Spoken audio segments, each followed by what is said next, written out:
L'arme noire.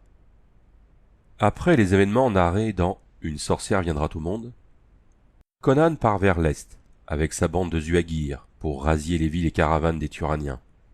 Il a alors 31 ans et se trouve à l'apogée de sa force physique. Il passe en tout près de 2 années avec les Chémites du désert, d'abord comme lieutenant d'Olgerd, puis comme chef unique de la tribu. Mais le pugnace roi Yezdigerd réagit vivement aux incursions de Conan. Il envoie ses troupes le prendre au piège. Partie 1. Les mâchoires du piège. Le soleil de midi embrasait le ciel. Les sables arides du Shaneshork, la désolation rouge, cuisaient sous cet impitoyable flamboiement, comme dans un four géant. Nul mouvement dans l'air figé.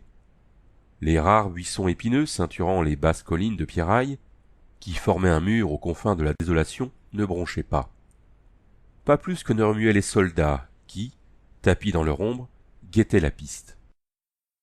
Là, quelque affrontement primordial des forces naturelles avait taillé une faille en travers de l'escarpement.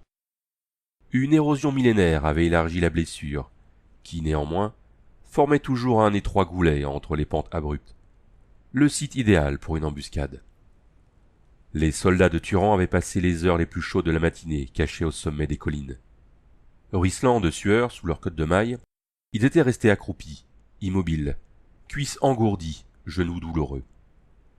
Sans cesser de jurer à voix basse, l'amir Boghra Khan, leur capitaine, endurait en leur compagnie la longue et inconfortable attente. Il avait la gorge aussi sèche que du cuir bouilli. Le lourd jaseran était une étuve où son corps cuisait lentement. Dans cette maudite contrée, un homme ne pouvait même pas transpirer à l'aise. L'air desséché du désert buvait avidement la moindre goutte d'humidité, vous laissant aussi stérile que la langue racornie d'une momie stygienne. À présent, l'amir clignait et se frottait les yeux, s'efforçant d'apercevoir de nouveau l'éclat tenu. Dissimulé derrière une dune de sable rouge, un guetteur captait le soleil dans un miroir pour le renvoyer à son chef caché dans les collines. On distinguait maintenant un nuage de poussière. L'altier aristocrate turanien sourit dans sa barbe noire et oublia son inconfort. Assurément, le traître qui l'avait informé avait bien gagné son argent. Bientôt, Boghra Khan put discerner le convoi étiré des guerriers Zuagirs, revêtus de leurs amples calates blanches et chevauchant de minces étalons du désert. Comme la bande de maraudeurs émergeait du nuage de poussière que levaient les sabots de leurs montures, le seigneur turanien put bientôt, tant l'air du désert était limpide et vif le soleil, distinguer les visages fins, sombres et aquilins, encadrés par le camail de ses proies. La satisfaction investit ses veines comme ce vin vermeil d'Agrapour dont étaient pleines les caves du jeune roi Yezdigerd. Cela faisait des années que cette bande de hors-la-loi assaillait et pillait les villes, les comptoirs commerciaux et les caravanes de Turan.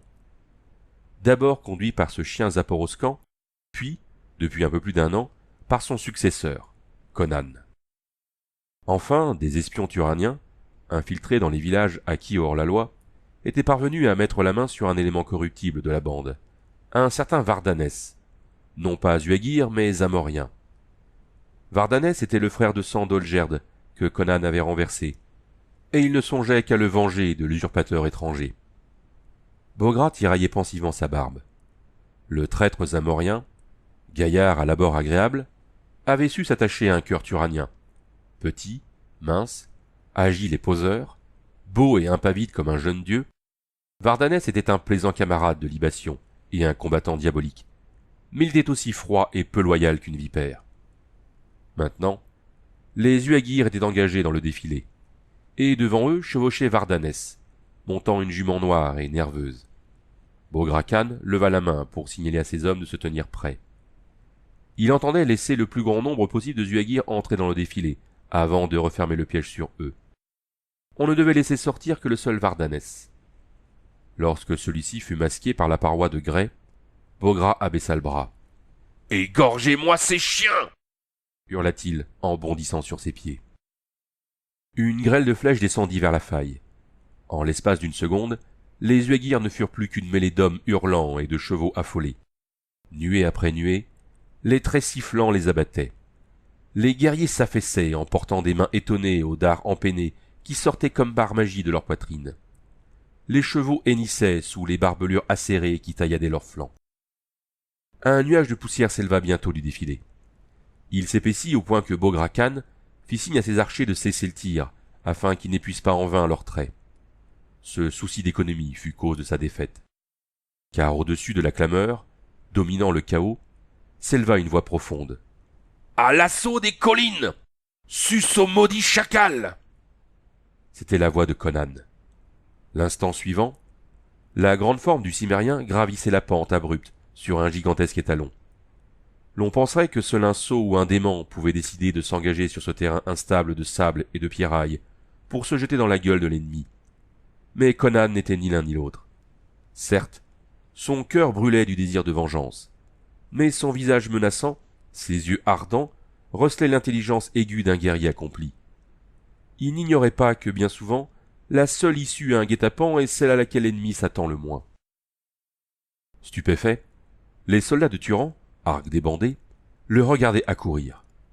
En émergeant du nuage de poussière, la meute hurlante des Uaguirs, à pied ou à cheval, leur fonçait maintenant dessus.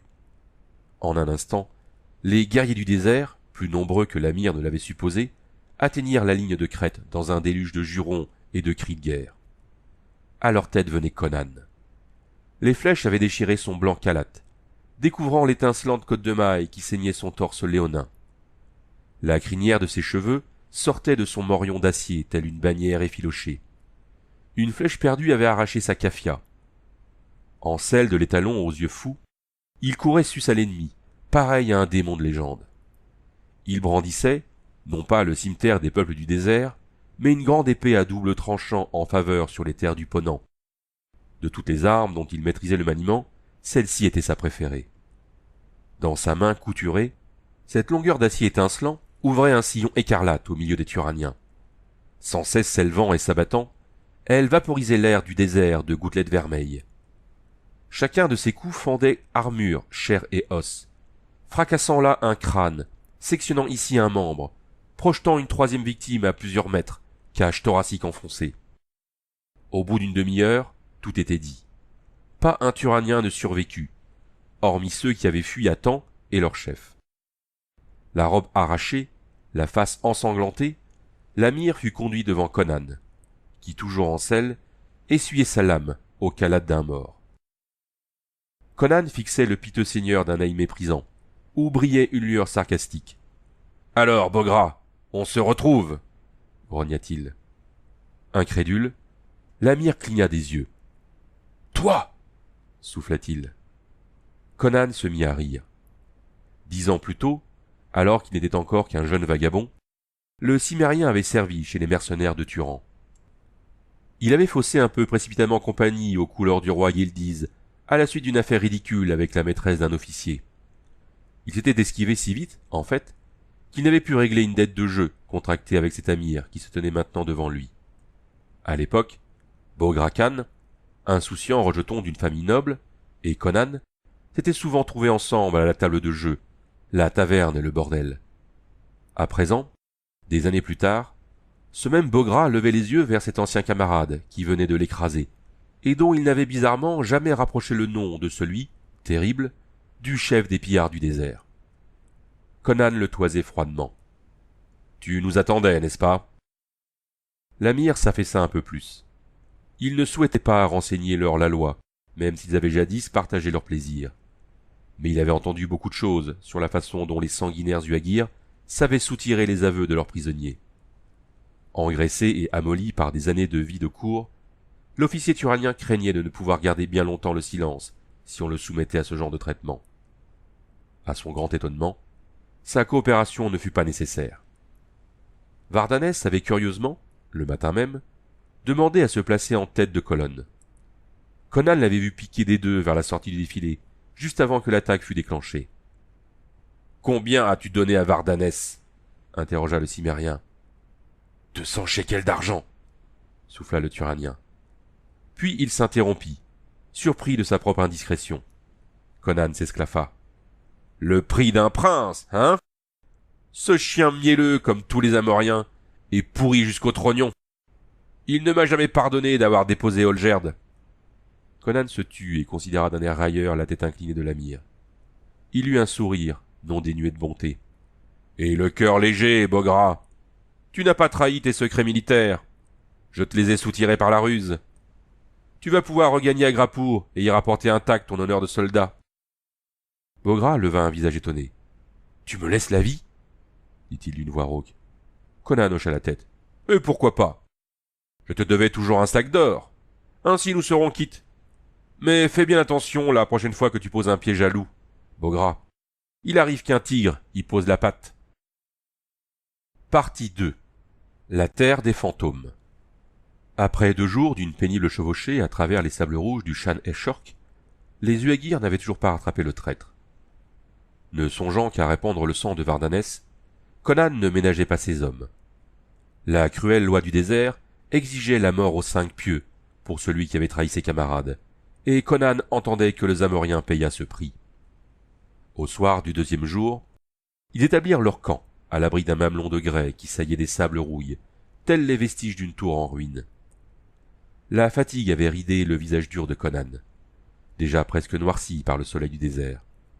Son étalon haletait au bord de l'épuisement, et ses naseaux écumaient encore tandis que son maître lui présentait l'outre d'eau.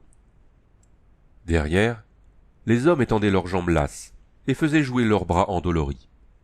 Après avoir abreuvé leur monture, ils avaient allumé un feu pour tenir à distance les chiens sauvages. Conan entendait grincer les courroies de fonte d'où l'on sortait les tentes et ustensiles de cuisine. Dans son dos, le sable crissa. Il se retourna pour voir le visage creusé d'un de ses lieutenants. C'était Gomer, un chémite à l'œil rond. Bleu nuit, des boucles graisseuses dépassaient des plis de sa kafia. « Eh bien » grogna Conan, sans cesser d'étriller les talons fourbus à grands coups de brosse dure. Le chémite eut un haussement d'épaules. « Il se dirige tout droit vers le sud-ouest. Ce démon doit être fait d'acier. » Conan eut un rire sans joie. « Sa jument est peut-être en acier, mais pas lui. Il est de chair et de sang, comme tu le verras quand nous l'aurons attaché au pieu, et que nous exposerons ses tripes aux vautours. » Les yeux tristes de Gomer étaient habités d'une vague angoisse. « Conan, ne vas-tu pas abandonner la poursuite? Chaque jour nous emmène un peu plus loin dans ce pays de soleil et de sable, où seuls peuvent vivre les vipères et les scorpions. Par la queue de Dagon, si nous ne rebroussons pas chemin, nos os blanchiront dans cet enfer. »« Non pas, » grogna le Cimérien. « Si une carcasse doit blanchir ici, ce sera celle du Zamorien. Ne te tourmente pas, Gomer. Nous allons rattraper ce chien. Demain, peut-être. Il ne va pas pouvoir conserver cette allure. Et nous non plus, protesta Gomer. Il se tut. Le regard bleu de Conan détaillait son visage. « Mais il y a autre chose qui te travaille, n'est-ce pas ?» demanda ce dernier au bout d'un moment. « Parle, Gomer, parle !» Le rude chémite haussa les épaules. « Eh bien, oui, Enfin, les hommes, ils se disent que... » Sa voix mourut. « Parle, maudit !»« Cette terre, c'est le Macan et Mordan !» s'écria Gomer. « Je sais. J'ai déjà entendu parler de ces fantômes. Et alors, tu as peur de ces contes de vieilles femmes ?» Gomer venait d'être piqué au vif. « Ce ne sont pas que des histoires, Conan. Tu n'es pas Uagir. Tu ne peux pas connaître cette terre et les horreurs qu'elle recèle. Nous qui vivons depuis très longtemps aux confins de ce pays, nous savons. Depuis des milliers d'années, cet endroit est maudit, et chaque heure qui passe nous trouve plus avancés à l'intérieur de ce cauchemar. Les hommes n'osent pas t'en parler, mais ils sont à demi fous de terreur. »« Des superstitions puériles, veux-tu dire ?» railla Conan. « Je sais bien que ces légendes de fantômes et de ghouls les font flageoler dans leurs bottes. À moi aussi on a raconté ces histoires, Gomer. Mais il y a là tout juste de quoi effrayer un enfant turbulent, pas un guerrier. Va dire à tes camarades que ma colère est plus terrible que tous les fantômes de l'enfer. »« Mais Conan... » Le Cimérien interrompit son lieutenant d'un mot cru. « Suffit, chémite. J'ai fait le serment par Chrome et Mitra que je répandrai le sang du félon zamorien, ou que je mourrai. Et si je dois verser un peu de sang Uagir en chemin, je le ferai. À présent, cesse de geindre et viens boire une bouteille avec moi. Ma gorge est aussi sèche que ce maudit désert, et ces paroles n'arrangent rien à l'affaire. » Conan appliqua une claque sur l'épaule de Gomer, et s'enfuit vers le feu autour duquel les hommes déballaient la viande fumée, les dattes et les figues, le fromage de chèvre et les bouteilles de cuir. Mais le schémite ne suivit pas immédiatement son chef.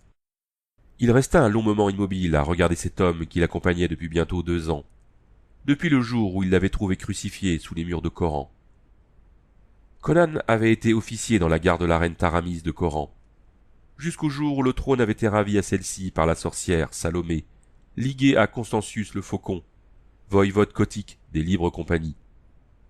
Lorsque Conan, fidèle à Taramis, avait été défait, Constantius l'avait fait crucifier à l'extérieur de la ville. Par le plus grand hasard, Olgierd Vladislav, chef d'une bande locale de Zuagir, était passé par là avec ses hommes et avait détaché Conan de sa croix, en lui promettant que, s'il survivait à ses blessures, il pourrait se joindre à leur rang. Conan avait non seulement survécu, mais il s'était révélé un tel meneur d'hommes qu'il avait bientôt évincé Olgierd et était depuis lors resté à la tête de la bande de hors-la-loi. Mais son règne tirait à sa fin. Gomer d'Acaria poussa un profond soupir. Ces 2 derniers jours, Conan avait chevauché à leur tête, remâchant son sinistre désir de vengeance. Il ne mesurait pas les sentiments qui habitaient aujourd'hui le cœur des Zuagir. Gomer, lui, savait que, bien qu'ils aimassent leur chef, leur terreur superstitieuse les avait conduits au bord de la révolte et de l'assassinat. Ils auraient suivi le Cimmérien jusqu'aux portes écarlates des enfers, mais ils n'allaient pas s'engager plus avant sur la terre des fantômes. Le schémite idolâtrait son chef. Mais, comprenant qu'aucune menace ne le détournerait de son objectif, il ne voyait qu'un seul moyen de sauver Conan des couteaux de ses hommes. D'une poche de son calade blanc, il sortit un petit flacon de poudre verte. Il la dissimula dans sa main et alla rejoindre Conan près du feu, pour partager avec lui une bouteille de vin. Partie 3. La mort invisible. Lorsque Conan ouvrit les yeux, le soleil était déjà haut. Des ondes de chaleur fibrillaient sur les sables désolés. L'air était chaud, inerte et sec, comme si les cieux eussent été un immense cratère d'airain renversé et porté à incandescence. Conan se mit à genoux et porta la main sur son front. Il lui semblait qu'on lui avait bastonné le crâne. Il parvint à se mettre debout et resta un moment immobile, oscillant légèrement. Paupières plissées, il promena son regard trouble autour de lui. Il était seul dans ce désert maudit. Il aboya une insulte à l'adresse des superstitieux Zuagir. Toute la bande avait décampé en emportant chevaux et provisions. 2 outres d'eau en cuir de chèvre gisaient non loin de là. Avec sa cotte de maille, son khalat et son épée, elles étaient tout ce que ses anciens compagnons lui avaient laissé. Il retomba à genoux et fit sauter le bouchon d'une des outres. Il se rinça la bouche, puis but quelques parcimonieuses gorgées d'eau tiède et replaça le bouchon à contre-cœur avant que sa terrible soif fût à demi étanchée. Bien qu'il brûlât de renverser l'outre sur sa tête douloureuse, la raison l'emportait. S'il était perdu au milieu de cette désolation, chaque goutte serait nécessaire pour survivre. À travers l'aveuglante migraine et le vacillement de ses esprits, il entrevoyait ce qui avait dû se passer. Ses Zuagir avaient plus craint sa douteuse entreprise qu'ils ne l'avaient supposé, en dépit des avertissements de Gomer.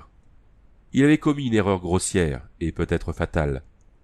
Il avait sous-estimé le pouvoir des superstitions sur ses guerriers et surestimé son propre pouvoir de contrôle et de domination.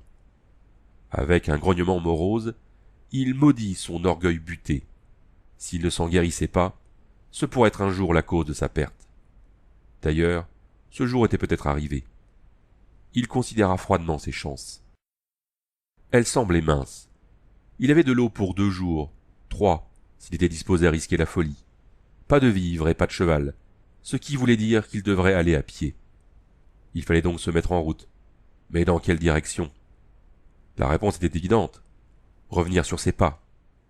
Il y avait cependant des arguments contre cette solution, et surtout la question de la distance. Ils avaient chevauché 2 jours après avoir quitté le dernier trou d'eau. À pied, un homme pouvait au mieux progresser à la moitié de la vitesse d'un cheval. S'il rebroussait chemin, il faudrait donc marcher au moins 2 jours entiers sans la moindre goutte d'eau.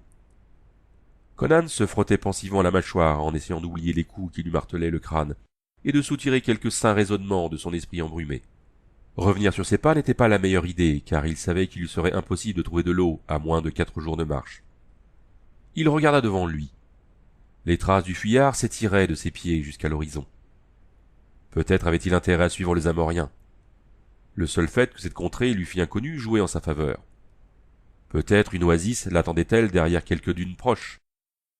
Il n'était pas facile de prendre une décision rationnelle en de telles circonstances. Mais Conan choisit ce qui semblait le plus sage. Entortillant son calate autour de sa cotte de maille et jetant son épée sur son épaule, il partit le long de la piste de Vardanès, les outres d'eau lui battant les flancs. Le soleil semblait suspendu pour toujours dans ce ciel de cuivre fondu.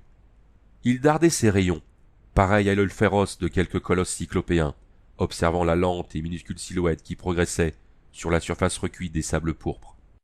Le soleil vespéral mit une éternité à achever son orbe immense pour se résoudre enfin à mourir sur le bûcher funéraire du Ponant. Alors le soir violacé glissa ses ombres sur la voûte céleste, et une légère brise répandit sur les dunes sa fraîcheur bienfaisante. Les muscles des jambes de Conan avaient transcendé la douleur. La fatigue avait engourdi ses membres, et il titubait de l'avant comme porté par 2 colonnes de pierre, animées par quelques tours de sorcellerie. La tête inclinée au-dessus de sa poitrine massive, il continuait de progresser, sachant que la fraîcheur du soir lui permettrait de franchir quelques distances dans un confort relatif.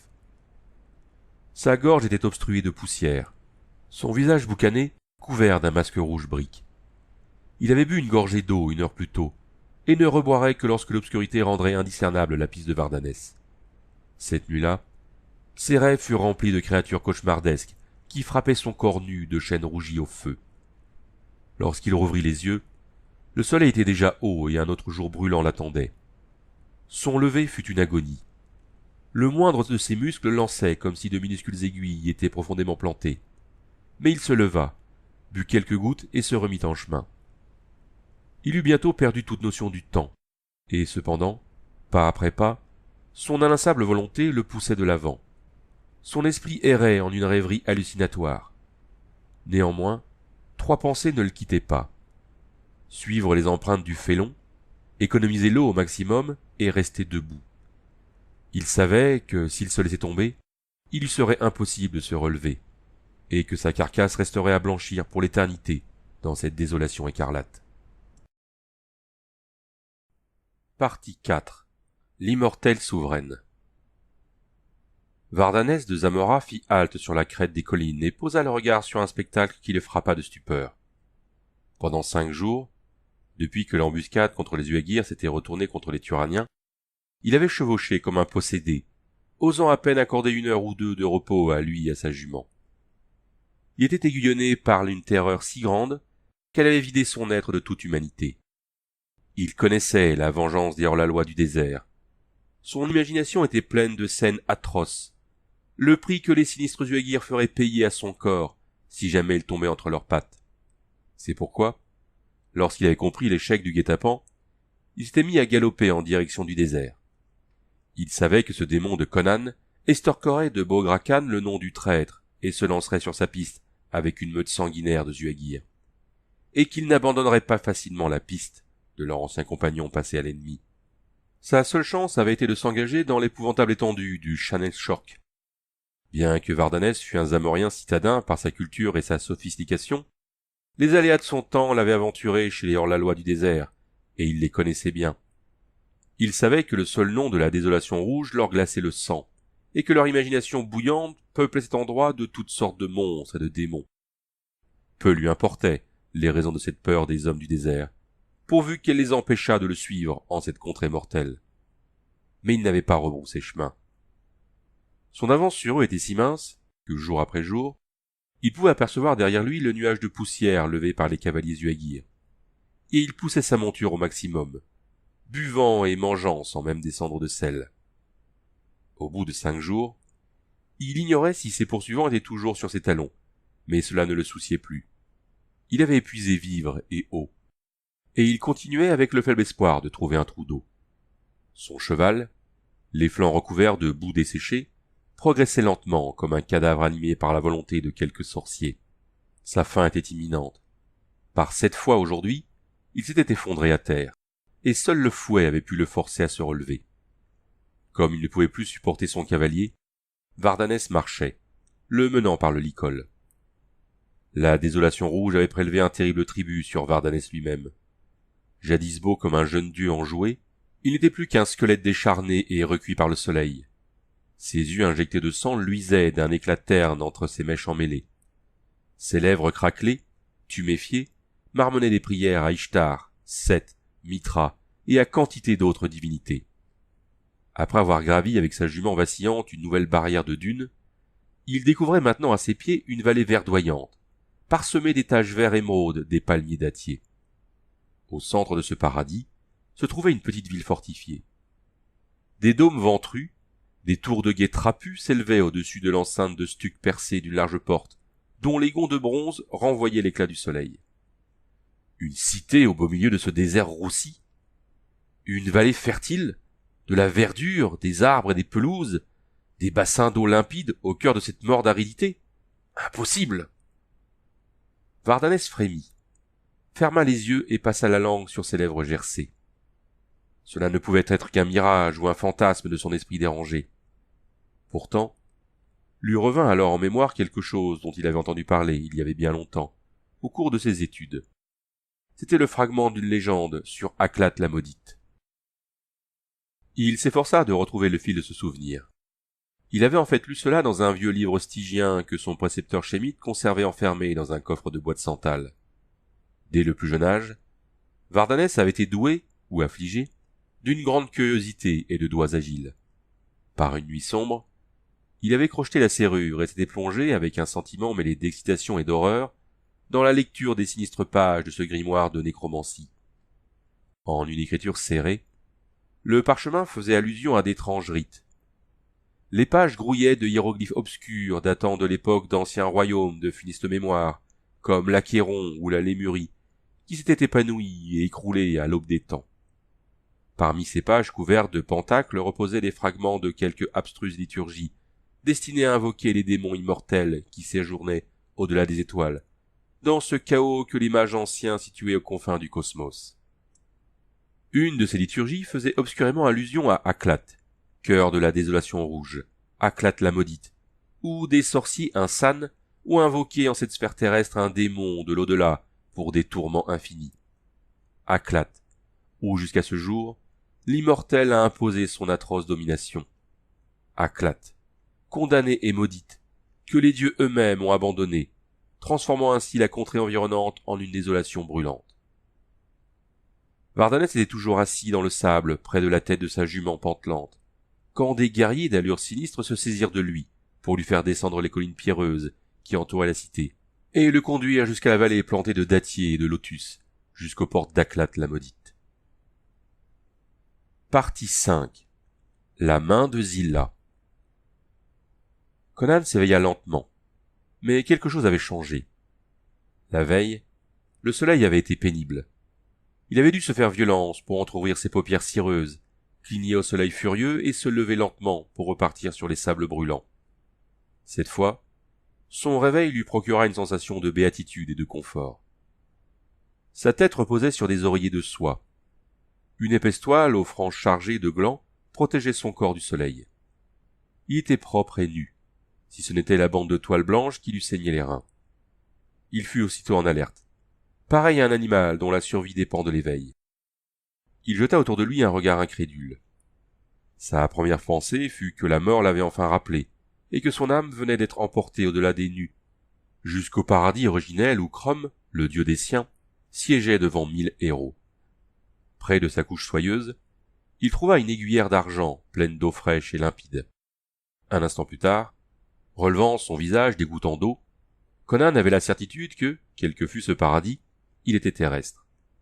Il se désaltéra longuement, bien qu'il sût à l'état de sa gorge et de sa bouche qu'il ne souffrait plus de la soif atroce dont il avait le souvenir. Quelques caravanes avaient dû le secourir. Baissant les yeux, il vit que ses membres et son torse avaient été lavés de la poussière du désert, et oints d'un onguent bienfaisant. Quels que fussent ses sauveurs, il l'avait nourri et pansé jusqu'à ce qu'il fût rétabli. Il promena de nouveau le regard autour de la tente. Son épée était posée sur un coffre d'ébène. Il alla vers elle à pas feutrés, pareil à un félin méfiant, et se figea au tintement d'une cuirasse qu'il perçut dans son dos. Mais ce bruit ne provenait pas de quelques hommes d'armes. Une mince jeune fille, aux yeux de faon, venait d'entrer et le regardait, immobile. Sa chevelure sombre et luisante tombait en cascade jusqu'à sa taille, et de minuscules clochettes d'argent la parsemaient. Celle-ci avait émis le léger tintement. Conan jaugea la fille d'un rapide coup d'œil. Elle était jeunette, à peine sortie de l'enfance, gracile et charmante, et son corps pâle se laissait deviner à travers le voile diaphane. Des bijoux luisaient à ses longues mains blanches, au diadème d'or qui lui ceignait le front, au feu de ses grands yeux sombres. Conan se dit qu'elle appartenait à un peuple apparenté aux Shémites. « Oh !» s'écria-t-elle. « Mais vous êtes encore trop faible pour vous lever. Il vous faut vous reposer encore pour reprendre vos forces. » Elle parlait un dialecte shémite, plein de tournures archaïques, mais suffisamment proche de la langue mère pour que Conan le comprît. « Inutile, je suis rétabli, » répondit-il dans la même langue. « Est-ce toi qui m'as pensé? Depuis combien de temps suis-je ici? »« Non pas, étrange seigneur, c'est mon père. Je suis Zilla, fille d'Enoch, seigneur d'Aklat la maudite. Nous avons trouvé votre corps il y a 3 jours dans les sables éternels de la désolation, dit-elle en se voilant les yeux de ses cils soyeux. Par les dieux, se dit-il, que voilà une belle pucelle. Il n'avait vu de femme depuis des semaines, et contemplait avec intérêt les formes douces de la fille, que la gaze légère ne parvenait pas à dissimuler. Les joues de Zilla rosissaient. Ainsi, Zilla, ta jolie main m'a soigné. Je t'en remercie, et j'en remercie ton père. J'étais plus mort que vif. Mais dis-moi, par quel hasard m'avez-vous découvert? Bien qu'il crût connaître, au moins par ouï-dire, chaque cité des déserts du sud, c'est en vain qu'il fouillait sa mémoire à la recherche d'Aklat la maudite. Cela n'a pas été un hasard, dit Zilla. À vrai dire, nous vous cherchions. Conan plissa les yeux. Ses nerfs se tendirent. Quelque chose dans le durcissement de ce visage impassible avertit la fille que l'étranger était un homme farouche, aux réflexes animaux, bien différent des citadins immolis qu'elle côtoyait d'ordinaire. « Nous ne vous voulions aucun mal, » protesta-t-elle en levant une main menue pour se protéger. « Mais suivez-moi, beau sire, et mon père vous expliquera toute chose. » Pendant un instant, Conan resta figé, tendu, en se demandant si Vardanès n'avait pas lancé ses gens sur sa piste. L'argent qu'il avait soutiré aux Turaniens aurait suffi pour acheter les âmes de 50 Shémites.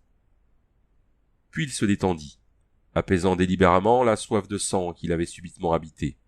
Il saisit son épée et en passa le baudrier à son épaule. « Conduis-moi devant cet Enoch, pucelle, » fit-il calmement. « Je vais entendre son récit. » Elle fit demi-tour et s'en fut. Conan redressa ses épaules nues et lui emboîta le pas. Partie 6. La chose venue de l'au-delà. Lorsque Conan et Zilla entrèrent, Enoch, assis dans un imposant fauteuil de bois noir, était absorbé dans la lecture d'un manuscrit froissé et à demi effacé par le temps. Cette partie de la tente était tendue d'une étoffe d'un violet sombre. D'épais tapis y étouffaient le bruit des pas.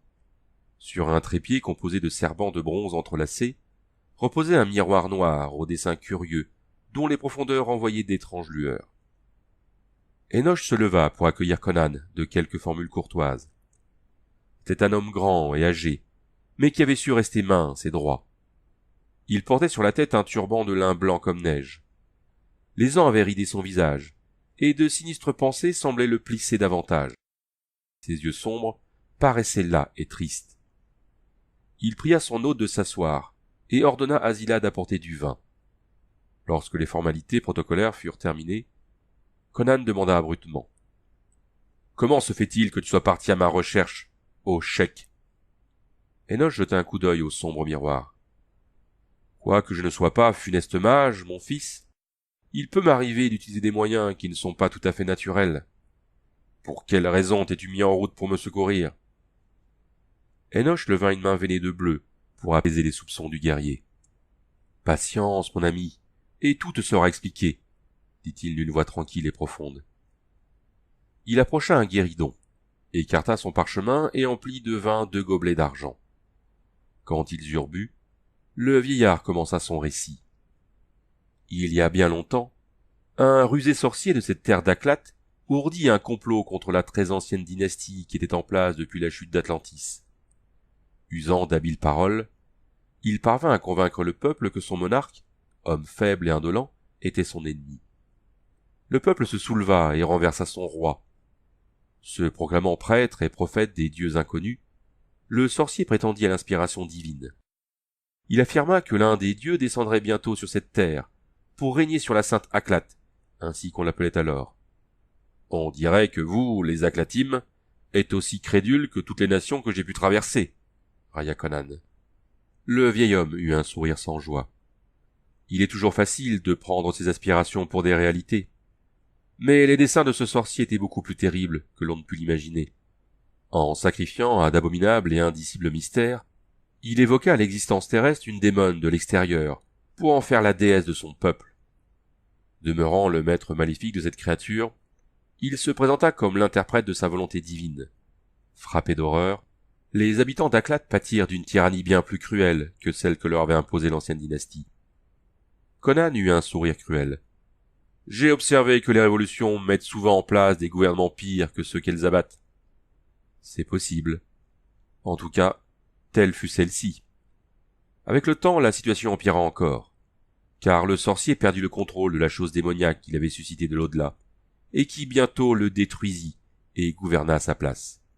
Elle a gouverné jusqu'à ce jour. Cette créature serait-elle immortelle? Demanda Conan. À quand remonte son apparition? Plus d'années se sont écoulées depuis ce jour funeste qu'il y a de grains de sable dans le désert, répondit Enoch. Et la déesse n'a rien perdu de sa suprématie sur la triste Aklat. Le secret de sa puissance est tel qu'elle se repaît des forces vitales des créatures vivantes. Cette terre qui nous entoure fut jadis verdoyante. Les dattiers bordaient ses ruisseaux. Le bétail paissait sur ses pentes herbues. Sa soif de vie a asséché le pays, à l'exception de cette vallée où se dresse la cité d'Aklat. Elle a épargné la ville et ses alentours, car privée d'êtres vivants dont elle puisse se repaître, elle ne pourrait se maintenir dans cette dimension. Crom! Balbutia Conan, en vidant son gobelet de vin. Depuis des siècles, poursuivit Enoch, cette terre se transforme en une étendue stérile. Notre jeunesse sert à étancher la soif de la déesse, et tel est aussi le destin des bêtes de nos troupeaux. Elle s'en nourrit chaque jour. Chaque jour elle choisit une victime. Lorsqu'elle s'en prend incessamment, jour après jour, à sa victime, celle-ci ne dure que quelques jours, ou dépérit pendant une demi-lune. Les plus forts peuvent tenir jusqu'à 30 jours, avant qu'elle n'ait épuisé leurs ressources vitales, et ne doivent passer à la victime suivante. Conan palpait la poignée de son épée. Par Crom et Mitra! Que n'avez-vous égorgé ce monstre? Le vieillard secoua lentement la tête. Elle est invulnérable, fit-il doucement. Sa chair est d'une matière dont la cohésion dépend de son indomptable volonté. La flèche ou l'épée ne saurait que l'égratigner, et il ne lui coûterait rien de réparer les raflures. La vie qu'elle puise dans les autres, les laissant comme des cosses sèches, lui assure une immense réserve d'énergie dont elle se sert pour restaurer son enveloppe charnelle. En ce cas, brûlez-la, gronda Conan. Incendiez son palais, ou encore coupez-la en 1000 morceaux que le feu de joie dévorera. Non. Elle se protège par quelque pouvoir infernal. Son arme frappe de paralysie tout ce qu'elle regarde. Un jour, jusqu'à 100 guerriers se sont glissés dans le temple noir, bien décidés à mettre fin à l'horrible tyrannie.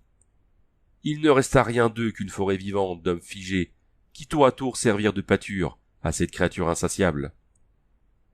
Conan eut un mouvement d'impatience.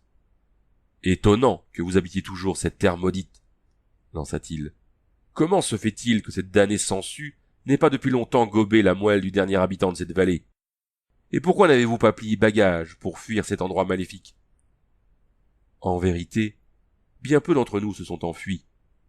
Pendant des siècles, la chose s'est nourrie des végétaux qui abondaient, épargnant hommes et animaux. Lorsque la région est devenue un désert, elle s'en est pris à notre bétail, puis à nos esclaves, et finalement aux Aklatim eux-mêmes.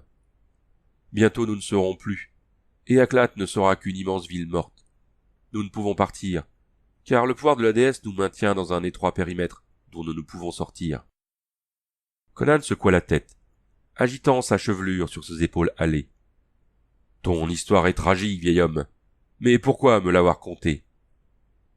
À cause d'une très ancienne prophétie, expliqua Enoch, en saisissant le parchemin qu'il entreprit de dérouler. Quelle prophétie? Le vieillard suivit du doigt quelques lignes d'une écriture si ancienne que Conan ne pouvait la lire, bien qu'il sût passablement déchiffrer le shémite de son époque.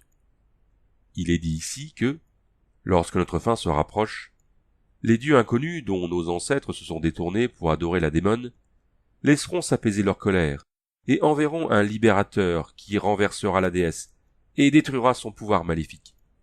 Ce sauveur, c'est toi, Conan le Cimmérien. Partie 7. Le temple des morts vivants.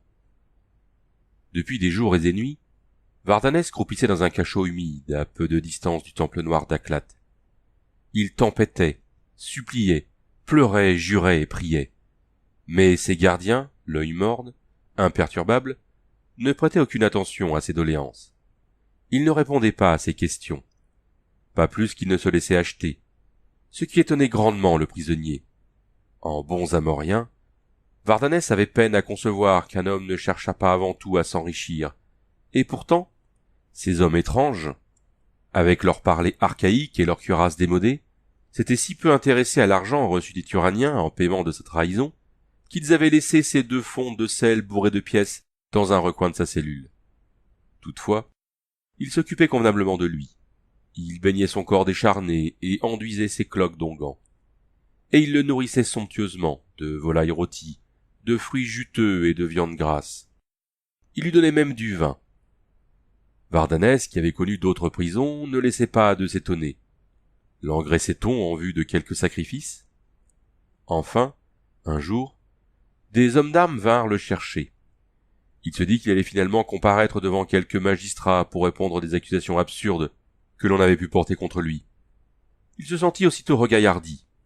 Jamais il n'avait rencontré de juge dont la grâce ne pût se monnayer contre un peu de métal précieux. Mais au lieu de le conduire devant quelque suffète, ses gardiens l'amenèrent par des chemins sombres et détournés devant une imposante porte de bronze vert de gris qui l'écrasait de sa masse, comme s'il se fût agi de la porte des enfers. Verrouillé par 3 serrures, barré d'acier, ce portail aurait arrêté une armée. Le visage tendu, les mains fébriles, les hommes d'armes ouvrirent l'immense porte et poussèrent le prisonnier à l'intérieur. Tandis que lui se refermait lourdement dans son dos, le Zamorien se retrouva dans une magnifique salle de marbre poli. L'endroit baignait dans une pénombre violette. Une épaisse couche de poussière recouvrait toute chose. Partout se voyaient les preuves de la décrépitude et de l'abandon du lieu. Vardanès s'avança avec curiosité. S'agissait-il d'une vaste salle du trône ou du transept de quelque temple colossal? Difficile à dire. Ce qui frappait le plus dans cet endroit ténébreux, hormis la négligence dont il souffrait depuis longtemps, c'étaient les groupes de statues qui le parsemaient. Une foule de questions se pressait dans l'esprit troublé de Vardanès.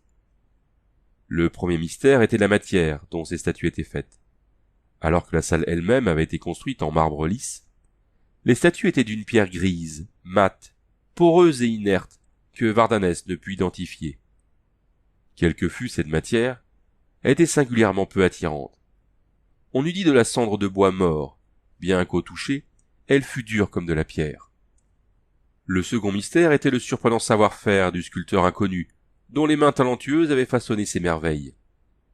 Ces œuvres respiraient la vie, et la représentation des détails y atteignait un inconcevable réalisme. Les plis, la trame des étoffes semblaient plus vraies que nature. Le moindre cheveu était représenté. Cette étonnante fidélité s'étendait aux postures du sujet. Nul groupe héroïque, nulle majesté monumentale parmi ces images taillées dans ce matériau terne et plâtreux. Disséminées çà et là, sans souci d'ordonnance, elles figuraient des guerriers et des seigneurs, de jeunes garçons et des pucelles, des dignitaires kakoshimes et de vieilles femmes séniles, des enfants épanouis, ou encore des nouveau-nés portés par leur mère. Et tous ces visages de pierre arboraient la même expression d'horreur insoutenable.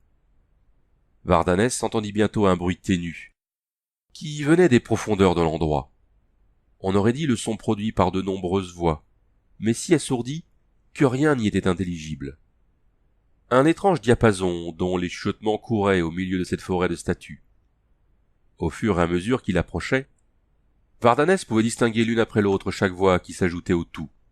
Là des sanglots déchirants, et là le gémissement ténu de l'agonie. Plus loin, le murmure voilé d'une prière. Ailleurs, un rire rauque et dément, ou des imprécations monotones. Ces voix semblaient provenir de 50 gorges, mais le Zamorien n'eût pu les localiser. Il avait beau se tourner en tous sens, il ne voyait que lui-même et les milliers de statues. La sueur perlait sur son front et ses joues creuses. Une indicible peur montait en lui. Il eût souhaité du plus profond de son cœur, sans aveu, se trouver à 1000 lieues de ce temple maudit, où les voix d'êtres invisibles gémissaient, sanglotaient, murmuraient et s'esclaffaient de façon si hideuse. C'est alors qu'il vit le trône d'or. Il se dressait au centre de la nef, dominant de plusieurs pieds la tête des statues. L'œil de Vardanès s'alluma à la vue du métal jaune, et, comme rassuré, il allongea le pas. Quelque chose se tenait sur le trône, la momie ridée de quelque antique roi. Des mains décharnées étaient plaquées sur une poitrine cave. De la gorge au talon, la silhouette mince était recouverte de bandelettes poussiéreuses. La face était cachée derrière un masque d'or repoussé, à l'effigie d'une femme à la beauté surnaturelle. Un sursaut d'avidité raviva le souffle pantelant de Vardanès. Il oublia ses craintes, car au front du masque d'or, un énorme saphir noir luisait comme un troisième œil. Une pierre comme il n'en avait jamais vu, une pierre qui eût suffi à payer la rançon d'un prince. Parvenu au pied du trône, il resta un instant immobile à détailler le masque. Les yeux étaient clos, comme lors du sommeil. Douce et charnue, l'adorable bouche, elle aussi, dormait. L'énorme saphir lançait des feux entêtants. Vardanès avança la main. Ses doigts tremblants se refermèrent sur le masque et l'arrachèrent. Il découvrit une face ridée, brunâtre. Les joues s'étaient effondrées à l'intérieur de la bouche. La chair était dure et sèche comme du vieux cuir. Le Zamorien frissonna à la vue de cette effigie de la mort. Alors celle-ci ouvrit les yeux et le regarda. Il tituba à reculons avec un hurlement d'horreur. Le masque échappa à ses doigts inertes et tinta sur les dalles de marbre.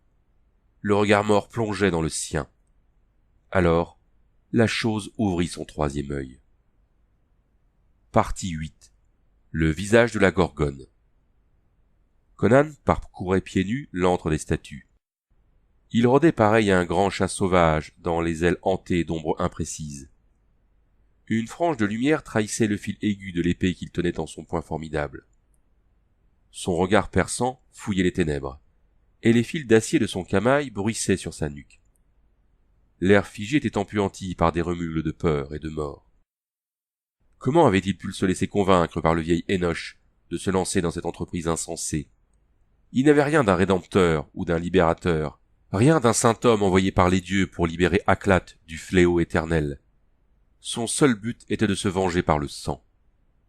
Mais le sage vieillard avait beaucoup discouru et déployé une grande éloquence. Il avait surtout avancé 2 arguments qui avaient convaincu le coriace barbare. L'un était que, une fois en Aklat, Conan y serait enfermé par la magie noire et ne pourrait quitter la cité que lorsque la déesse aurait été tuée. Et l'autre était que le traître zamorien se trouvait dans le temple noir, et ne tarderait pas à affronter la fatalité qui, si on n'y mettait pas un terme, les détruirait tous. Ainsi Conan avait emprunté un souterrain secret qu'Enoch lui avait indiqué, et qui le fit entrer dans le temple par une porte dérobée. Bien sûr, Enoch n'ignorait rien de l'heure à laquelle Vardanès était lui-même arrivé dans l'antre sinistre de la démone. Comme le zamorien, Conan remarqua le merveilleux réalisme des statues grises.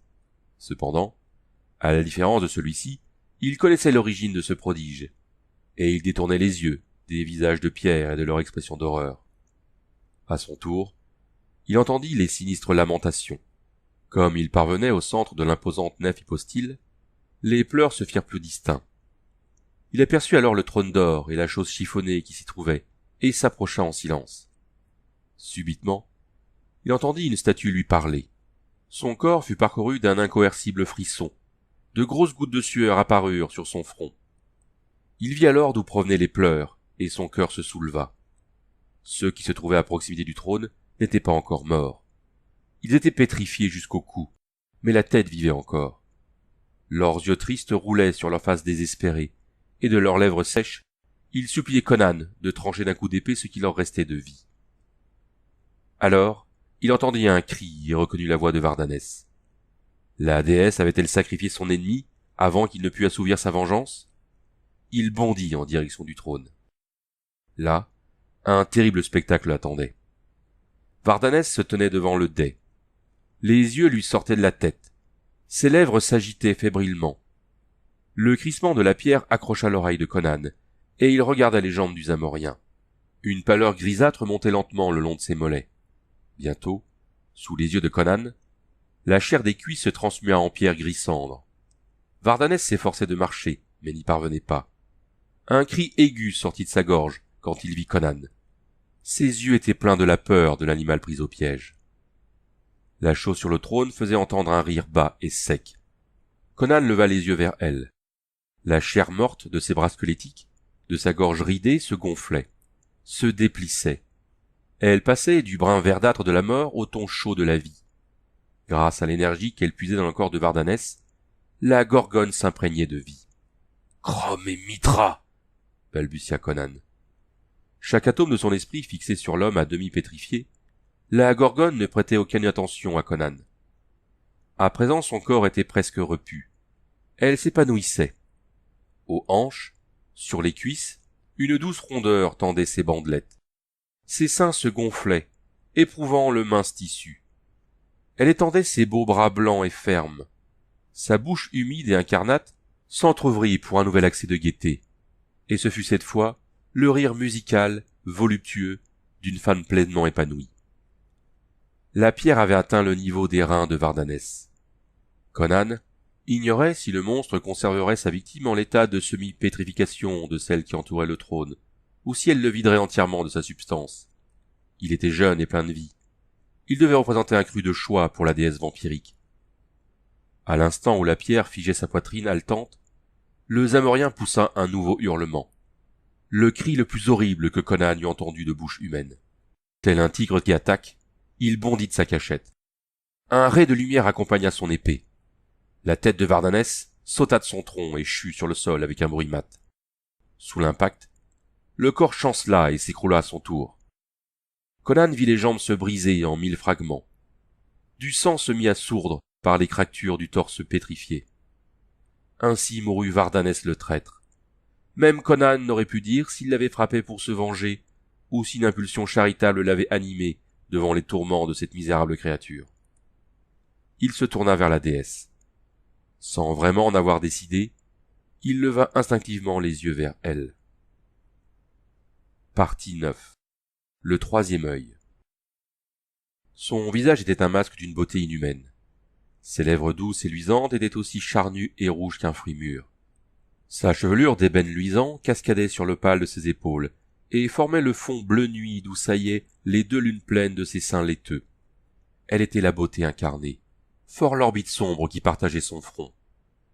Le troisième œil rencontra le regard de Conan et le subjugua aussitôt. Cette orbite ovale était plus grand qu'un organe de vision humain.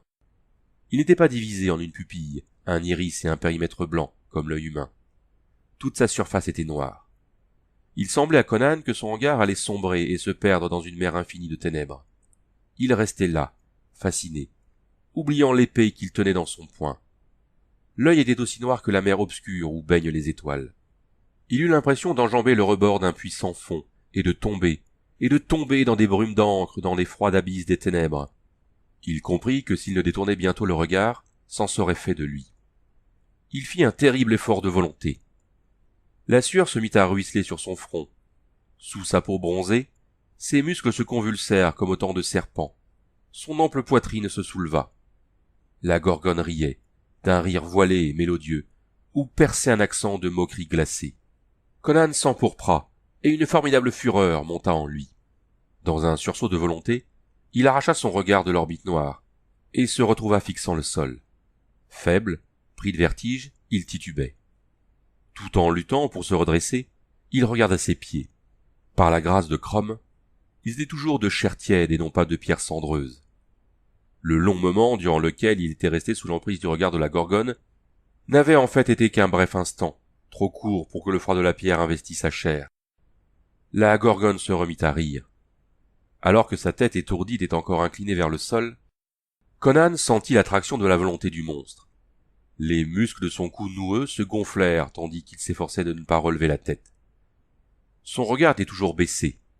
Devant lui, sur une dalle de marbre, gisait le délicat masque d'or où l'énorme saphir figurait le troisième œil, et tout à coup il comprit. Cette fois, lorsque ses yeux se levèrent, son épée s'éleva de même. La lame étincelante fendit l'air poussiéreux et s'abattit sur le visage moqueur de la déesse, tranchant le troisième œil en deux. Elle ne bougea pas. De ses deux yeux d'une stupéfiante beauté, elle contemplait en silence le farouche guerrier. Son visage était vide et blême. De son orbite crevée s'écoulait un fluide sombre. Tel des larmes noires, la lente rosée ruisselait sur ce visage parfait. Alors elle commença de vieillir. De même que son orbite cyclopéen se vidait de sa substance, son corps laissait échapper les forces vitales qu'elle avait volées pendant des siècles. Sa peau fonçait et se recroquevillait en milliers de rides. Des bourrelets desséchés se formaient sous son menton. Ses yeux vifs se ternissaient. La superbe poitrine s'affaissa puis se creusa.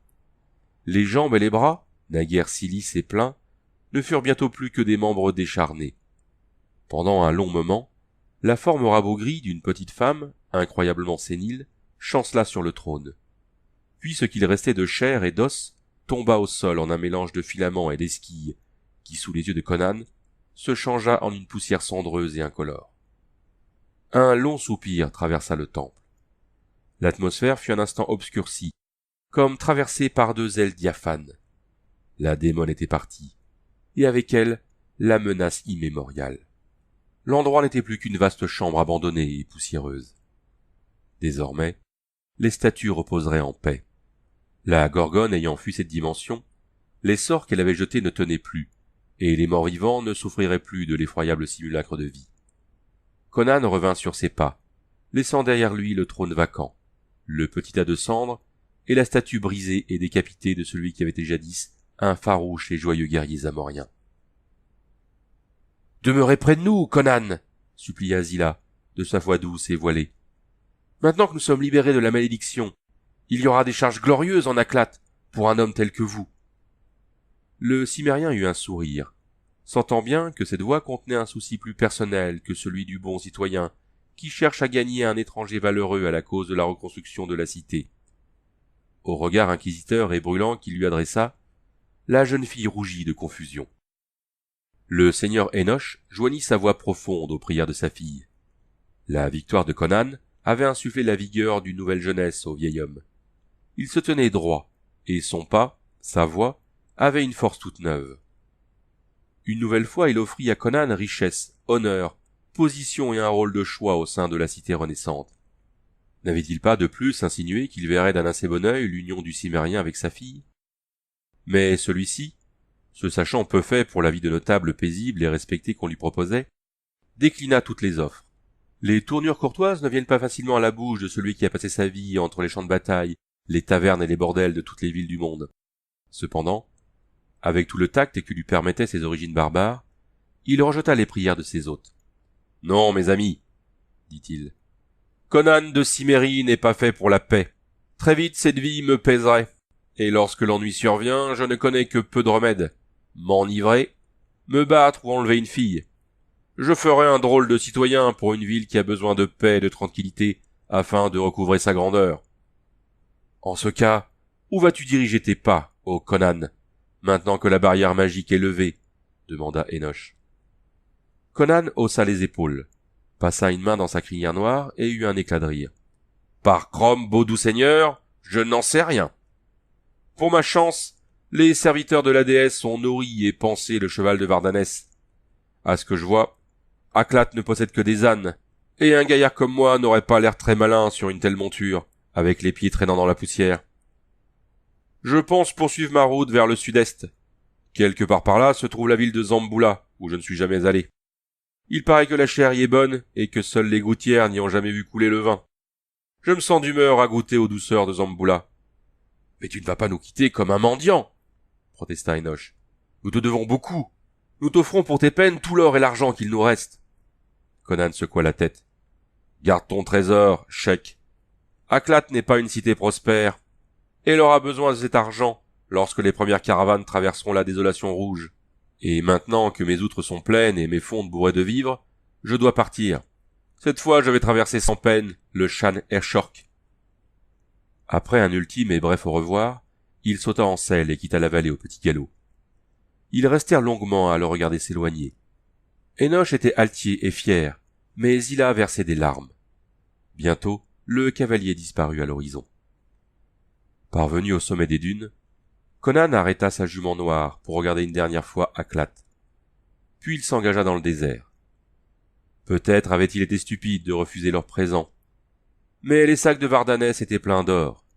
Il les palpa et sourit. Pourquoi s'inquiéter d'une poignée de shekels à la façon d'un négociant adipeux? Cela fait du bien, une fois de temps en temps, d'être vertueux, même à un cimérien.